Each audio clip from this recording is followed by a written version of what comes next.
11 de julio de 2015, 8:52 de la noche. En la celda número 20 del penal del Altiplano, Joaquín Guzmán Loera camina de un lado a otro. Se detiene unos segundos, vuelve a caminar, se sienta, se levanta y mira hacia la esquina donde está la ducha.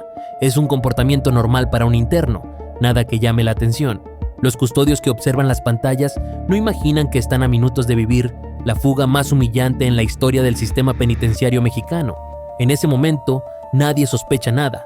La rutina es la de siempre: guardias en turnos rotativos, cámaras que registran cada movimiento, sensores encendidos, informes administrativos, rondas. El Altiplano fue construido con la idea de que aquí nadie podía escapar. Pero esa noche, un plan que llevaba más de un año en marcha estaba a punto de activarse sin que nadie pudiera detenerlo. Para comprender lo que va a suceder, hay que entender quién es el hombre que camina dentro de esa celda. Joaquín Guzmán Loera no era un preso cualquiera, era el líder del cártel de Sinaloa, uno de los grupos criminales más poderosos del mundo. Su organización tenía contactos, dinero, logística y una estructura capaz de operar a niveles que sobrepasaban a muchas instituciones gubernamentales. Por eso, cada captura suya generaba más dudas que certezas, y cada traslado, cada protocolo, cada medida de seguridad parecía insuficiente. Su primera fuga, en 2001, dejó claro que el sistema podía fallar. Esa vez, salió del penal de Puente Grande escondido en un carrito de lavandería, aunque la versión más aceptada es que contó con apoyo interno. Por eso, cuando fue recapturado en febrero de 2014, el gobierno aseguró que esta vez no habría errores y lo envió al Altiplano, la prisión supuestamente más segura del país. El penal funcionaba bajo reglas estrictas: cámaras en casi todos los ángulos, custodios especializados, controles rigurosos, celdas aisladas, revisiones constantes. Sin embargo, existía un detalle que abrió la puerta a lo imposible. Por normas de privacidad, la zona de la ducha no podía grabarse directamente. Ese pequeño espacio, un simple ángulo ciego, se convertiría en el punto exacto por donde comenzaría la fuga.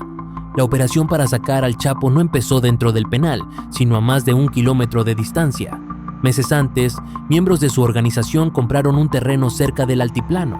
Sobre la superficie, colocaron un pequeño edificio, una construcción sencilla que no llamaba la atención. Nadie imaginó que ahí comenzaría un túnel de más de 1,5 kilómetros que conectaría directamente con la celda del narcotraficante más buscado del país. Excavar ese túnel no fue un trabajo improvisado. Se involucraron ingenieros, topógrafos, mecánicos, mineros y personal especializado. El trayecto se planeó con exactitud milimétrica. La profundidad se mantuvo alrededor de los 10 metros para evitar detección. La estructura se reforzó con madera y metal. Se instaló iluminación eléctrica, ventilación continua y rieles de acero. Sobre esos rieles, colocaron una motocicleta modificada que se usaría tanto para transportar materiales durante la obra como para el escape final. La excavación duró más de un año. Trabajaban por turnos y movían la tierra como si fuera material de una obra común. No generaron ruidos perceptibles en la superficie, no provocaron hundimientos, no activaron sensores y, lo más sorprendente, lograron llegar exactamente al punto ciego de la celda del Chapo. Esta precisión solo era posible con información interna o con un estudio detallado de la estructura del penal. Mientras el túnel avanzaba, la vida en la celda continuaba con normalidad. Guzmán Loera actuaba como un interno disciplinado. Comía, caminaba, descansaba, lo observaban, lo grababan. No daba señales de ansiedad. Su comportamiento no despertaba sospechas. Su papel era esperar, y sabía hacerlo. Finalmente, llegó la noche decisiva. A las 20:49, las cámaras registraron al Chapo moviéndose en su celda. Caminó hacia la cama, se puso las sandalias y se dirigió hacia la ducha. Entró en el único punto sin visión directa. Desde la perspectiva de las cámaras, simplemente se inclinó y desapareció del ángulo. Para los custodios era un movimiento normal, nada parecía fuera de lo común. Debajo de él, la losa de concreto ya estaba cortada con precisión. El Chapo retiró la tapa, descendió por una escalera vertical y llegó al túnel. Lo esperaba la motocicleta colocada sobre los rieles. En cuestión de segundos, inició el recorrido subterráneo. La iluminación del túnel permitía ver claramente. La ventilación mantenía el aire respirable. El trayecto era lineal, sin obstáculos.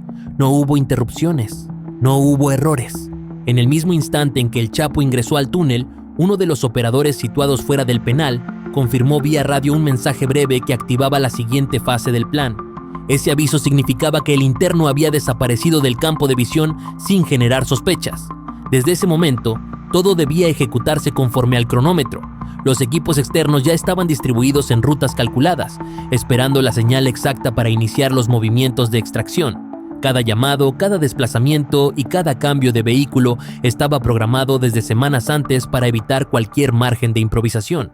Mientras avanzaba por el túnel, el recorrido estaba marcado con puntos de control internos utilizados durante las pruebas previas. Estos puntos marcaban segmentos donde se había comprobado que no existía riesgo de hundimientos ni fallas en la ventilación.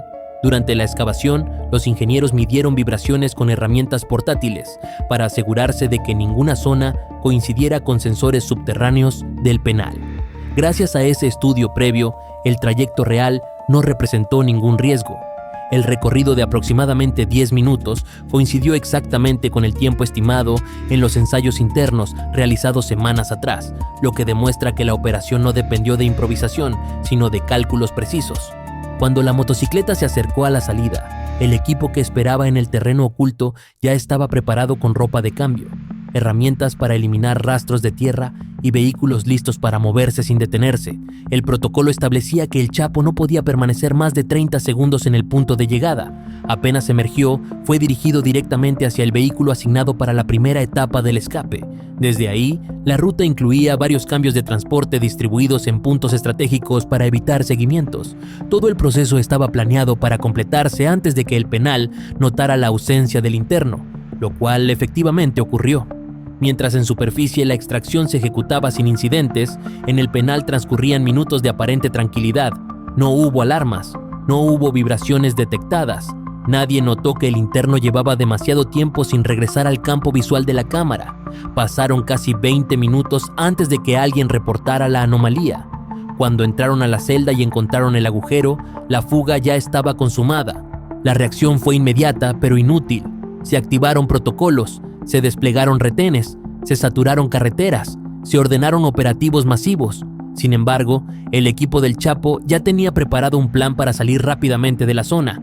Cambiaron de vehículos, usaron rutas rurales y coordinaron la huida con precisión. En pocas horas, Guzmán Loera estaba lejos del penal y protegido nuevamente por su organización. La fuga generó un escándalo internacional. Expertos en seguridad analizaron el túnel y concluyeron que la obra requería un nivel avanzado de ingeniería, maquinaria costosa y una logística extraordinaria. No era un túnel improvisado, era un proyecto profesional financiado con millones de dólares. Además, la precisión del punto de llegada alimentó sospechas sobre filtraciones de información desde dentro del penal o de instituciones relacionadas. Durante los 6 meses siguientes, el Chapo se mantuvo en movimiento en Sinaloa. Su red de protección lo llevaba de un refugio a otro. Tenía personal encargado de vigilar caminos, interceptar comunicaciones y detectar cualquier presencia sospechosa. A pesar de los esfuerzos del gobierno, el operativo para encontrarlo avanzaba con dificultad. El 8 de enero de 2016, en Los Mochis, Sinaloa, la Marina Mexicana realizó un operativo basado en información reciente sobre viviendas utilizadas por el cártel de Sinaloa. Tras un enfrentamiento armado, Guzmán Loera intentó huir por los drenajes pluviales, pero fue interceptado en una carretera. Esta vez, el gobierno mexicano no quiso correr el riesgo de un tercer escape. Poco después, el Chapo fue extraditado a Estados Unidos, donde fue juzgado y sentenciado a cadena perpetua. La fuga del altiplano dejó en claro que la seguridad absoluta no existe. Mostró que una organización con recursos, tiempo y personal especializado puede vulnerar incluso una prisión considerada de máxima seguridad.